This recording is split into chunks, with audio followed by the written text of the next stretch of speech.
Cut ಮಾಡಿದಾರೆ. ಊರಾಗ current ಇಲ್ಲ, ರಾತ್ರಿ ಚಿತ್ತ ಹಿಡ್ಕೊಂಡು ಒಂದು ಕೊರೋನಾ ಸತ್ತೋಗೈತೆ. ಯಾರು ಕಟ್ಕೊಡೋದು?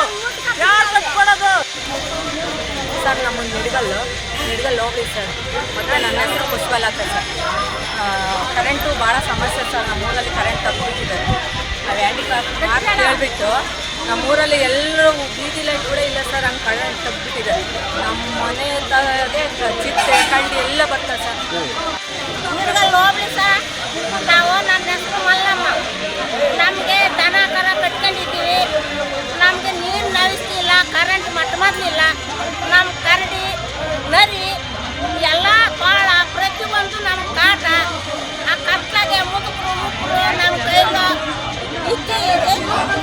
ಅವನು ಬಿಲ್ ಕಟ್ಲಾರ್ದ ನಮ್ಮವೆಲ್ಲ ಯಾರು ಬಿಲ್ ಕಟ್ಟಿಲ್ಲ ಅನ್ನೋದು ಯಾರು? ಅವ್ನು ನಾಗಭೂಷಣ ಅವನ್ನ ಕೇಳವ್ರೆ ಕರೆಂಟ್ನವರು.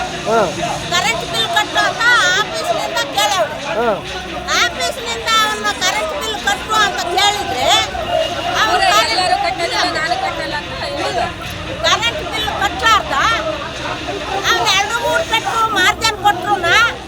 ಅವನು ಏನು ಮಾಡ್ಯಾವೆ ಅಂದರೆ ಆಫೀಸರ್ಗೆ ಹೆಡ್ ಆಫೀಸ್ಗೆ ಫೋನ್ ಮಾಡಿ ನಮಗೆ ಕರೆಂಟ್ ಬಿಲ್ಲು ಒಂದು ಯೂನಿಟ್ಗೆ ಏನು ಓಡ್ಬೇಕು, ನಮ್ಗೆ ಯಾಕೆ 30-40 ಸಾವಿರ ಹಾಕ್ಯವ್ರೆ. ಕೇಳಿದ್ರಲ್ಲ ಇವರ ಪ್ರತಿಭಟನೆಯ ಮಾತುಗಳು.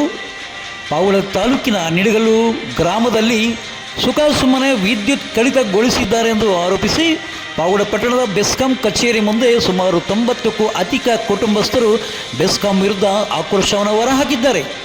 ಗ್ರಾಮದ ಫ್ಲೋರ್ ಮಿಲ್ ಹೊಂದಿರತಕ್ಕಂಥ ವ್ಯಕ್ತಿಯೊಬ್ಬ ಈ ಒಂದು ವಿದ್ಯುತ್ ಬಿಲ್ಲನ್ನು ಕಟ್ಟಬೇಕಾಗಿದ್ದು ಆತನಿಂದ ಇಡೀ ಗ್ರಾಮಕ್ಕೆ ವಿದ್ಯುತ್ತನ್ನು ಕಟ್ ಮಾಡಿದ್ದಾರೆ. ಇದರಿಂದ ರೊಚ್ಚಿಗೆದ್ದ ಗ್ರಾಮಸ್ಥರು ಗುರುವಾರ ಸಂಜೆ ಬೆಸ್ಕಾಂ ಕಚೇರಿ ಮುಂದೆ ನಮಗೆ ವಿದ್ಯುತ್ ಕಲೆಕ್ಷನ್ ಕೊಡುವವರೆಗೂ ನಾವು ನಮ್ಮ ಪ್ರತಿಭಟನೆಯನ್ನು ವಾಪಸ್ ಪಡೆದುಕೊಳ್ಳುವುದಿಲ್ಲ ಎಂದು ಬೆಸ್ಕಾಂ ಕಚೇರಿ ಮುಂದೆ ಧರಣಿ ಪ್ರತಿಭಟನೆಯನ್ನು ಮಾಡಿದ್ದಾರೆ.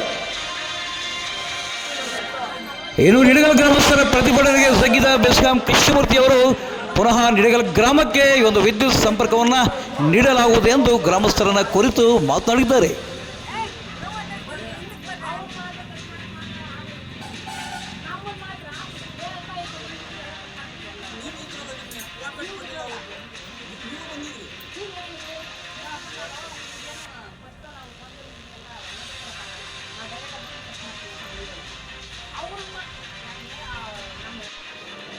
ಈಗ